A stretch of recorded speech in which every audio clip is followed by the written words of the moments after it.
Today, I will briefly explain the main core business of Petronas and its key goals based on 2024 annual report. Petronas is a fully integrated multinational oil and gas company, meaning it operates across the entire energy value chains. This includes upstreams, gas, downstreams, and petrochemical activities that allowing the company to operate efficiently and maximize value. In the upstream segments, Petronas focus on the explorations and production of crude oil and natural gas through Petronas Carigali, both in Malaysia and internationally. The company operates in over 100 countries, which help diversify risk and resources. In the gas and LNG business, Petronas is one of the world's leading LNG producers and exporters. It is involved in gas processing, liquefaction, transportation, and marketing that supply clear energy to global markets. For the downstream segments, Petronas refines crude oil into products such as petrol, diesel, and aviation fuel, and operate full retail stations locally and internationally. This provides stable revenue and strong brand presence. Petronas is also involved in petrochemicals through Petronas Chemical Groups, in producing polymers, fertilizers, and specialty chemicals for various. On to the goals of Petronas. The company aims to deliver long-term and sustainability value through strong financial disciplines and operational excellence. And the key goal is to ensure energy security and reliability, especially for Malaysia and its international markets. Petronas also supports the energy transition strategy under the principles of more energy, less emissions, and is committed to achieving net zero carbon emissions by 2050. Finally, the company aims to expand into future energy business while creating positive social and national impact through education, talent development, and community programs. In this section, I will explain the 4 international business methods used by Petronas to expand globally. The first method is called joint venture, when Petronas partners with another company to form a jointly owned entity and share investment, resources, and also expertise. A key example is Petronas joint venture with Eni to manage upstream gas assets in Malaysia and also Indonesia, supporting regional LNG and gas development while sharing operational risks. The second method is the production sharing contract, or also known as PSC. It's an agreement where a host government allows Petronas to explore and produce oil and gas, and the production is shared after costs are recovered. This method is important for Petronas upstream growth, especially in countries like Turkmenistan, where Petronas has long-term PSC operations, as well as in Indonesia and also Abu Dhabi. The third method is the foreign direct investment known as FDI, which involves Petronas directly investing in foreign subsidiaries or facilities to expand operations overseas. A strong example is Petronas Lubricants International in India, also known as PLI, where the company increases production capacity and distribution reach to serve a growing market. The final method is the brand and technology transfer, which focuses on strengthening Petronas' global image by showcasing its advanced fuel and lubricant technologies. Through global platforms like Formula 1 and also MotoGP, Petronas demonstrates its high-performance product, which helps attract new markets and build international trust in the brand. These 4 methods allow Petronas to grow surgically, minimize risk, and also maintain strong global competitiveness. This slide explains the reasons why Petronas expands internationally and the uncertainties it may face in key countries. In Indonesia, Petronas is attracted by strong resource availability, expanding upstream infrastructure, and an improved regulatory framework such as the gross split production sharing contract, which allows more efficient large-scale operations. However, Petronas faces uncertainties from frequent regulatory and taxation changes, as well as joint venture execution risks that may slow down the decision-making. Secondly, it's in China. Petronas expands to capture growth in one of the world's largest and most strategic energy markets, particularly in downstream lubricants and also low-carbon energy solutions aligned with energy transition goals. Despite this, market demand volatility and potential logistic and shipping disruptions may affect LNG supply and profitability. Meanwhile, thirdly is in Canada. Petronas benefits from a strategic LNG export location to Asian markets, access to advanced technology, and strong ESG standards that supports operational excellence. However, expansion in Canada involves regulatory and policy uncertainty, high capital requirements, and rising costs associated with large-scale upstream and LNG projects. Overall, Petronas' international expansion supports long-term growth, energy security, and also sustainability, while requiring effective risk management to address regulatory, operational, and also market uncertainties. Next, I will explain Petronas' international trade and the main factors that influence its export activities. First, Petronas export major energy products such as liquefied natural gas, crude oil, petroleum products, and lubricants to many countries around the world. Most of Petronas export go to Asia-Pacific countries like Japan, China, and South Korea, especially for LNG.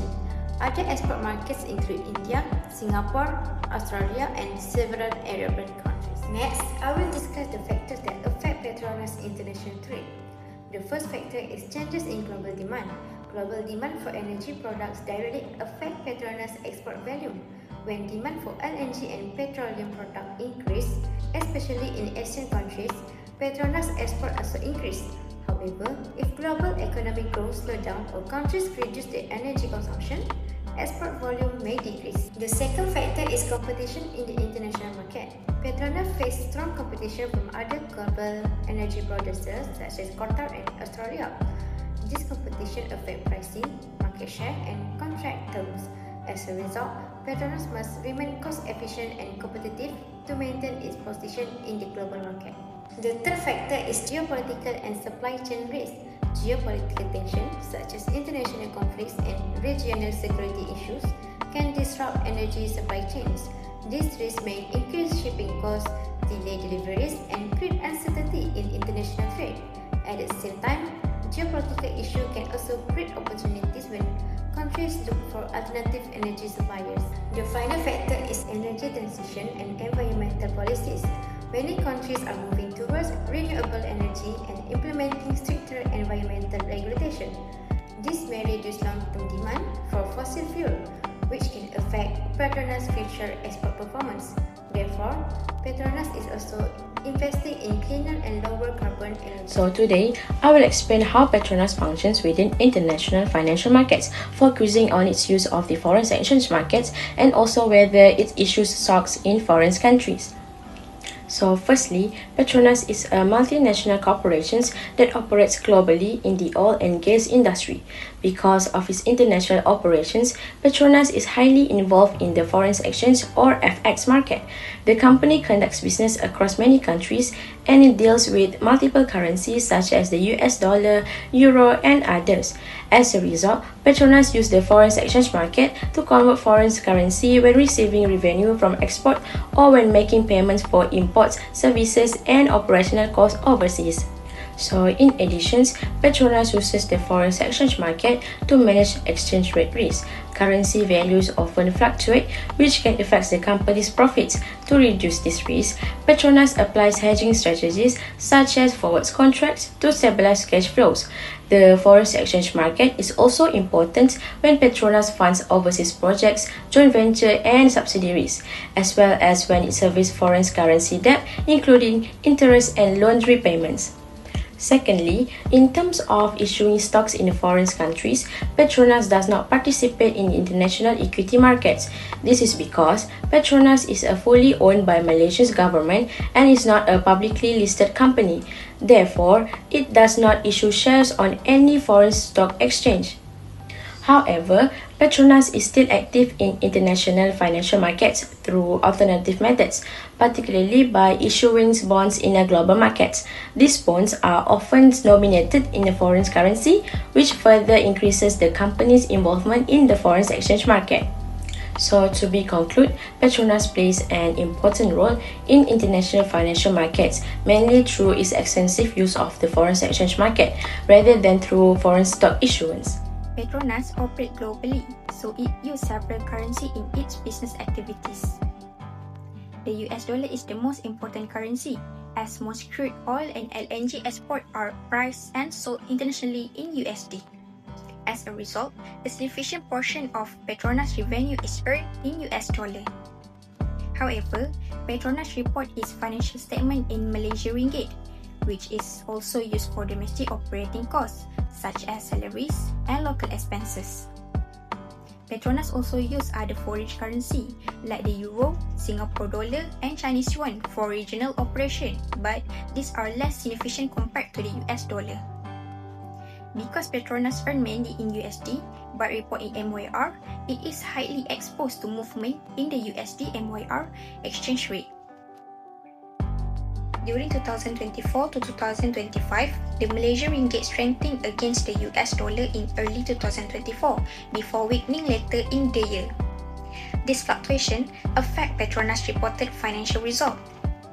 When the Malaysian ringgit strengthened, each US dollar of export revenue translated into fewer ringgit. This reduced Petronas' reported revenue and profit even if sale volume remained unchanged. In addition, foreign exchange translation effect contributed to reported foreign exchange losses, including losses on USD-denominated liabilities at certain subsidiaries.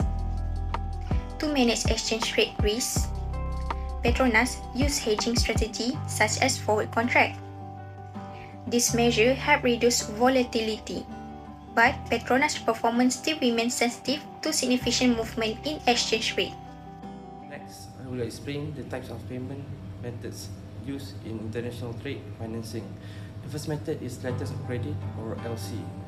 A letters of credit is a commitment issued by the bank on behalf of the buyer, guaranteeing the payment will be made to the exporter once the required documents are presented. This method is commonly used for importing goods such as oil, gas, and petrochemicals, including transactions involving Petronas. There are two main types: commercial letters of credit and standby letters of credit. The second method is open account. Under this method, goods are shipped and delivered before the payment is made, usually within 30, 60, or 90 days. This is the most advantageous option for the importer in terms of cash flow, but it carries higher risk for the exporter. To reduce the risk, exporters may use export credit insurance. The third method is cash in advance. In this case, payment is received before the ownership of goods is transferred. This helps the exporters avoid credit risk, but buyers may be concerned about whether the goods will be delivered. Common examples include wire transfers and credit card payments. This payments method help balance risk and cash flow in international. This slide explains the types of trade finance used by Petronas, focusing on open account and letters of credit, based on 2024 annual report. First is open account. In 2024, Petronas recorded 71.8 billion ringgit in trade and other receivables, out of total asset of 776.7 billion ringgit. This indicates that Petronas frequently allows payment to be made after goods or services are received. Due to its strong financial position and government ownership, Petronas can confidently use open account trade. This method helps reduce transaction costs and improve working capital efficiency. Next is letters of credit, or LC. Petronas recorded 67.2 billion ringgit in trade and other payables, from total liabilities of 260.1 billion. Letters of credit are mainly used in high-value and cross-border transactions. This method helps mitigate payment and delivery risk by providing assurance to suppliers while protecting Petronas from non-performance. The use of LC aligns with Petronas' financial risk management and strong governance practices. Overall, Petronas applies different trade finance methods strategically to balance risk, efficiency, and financial control.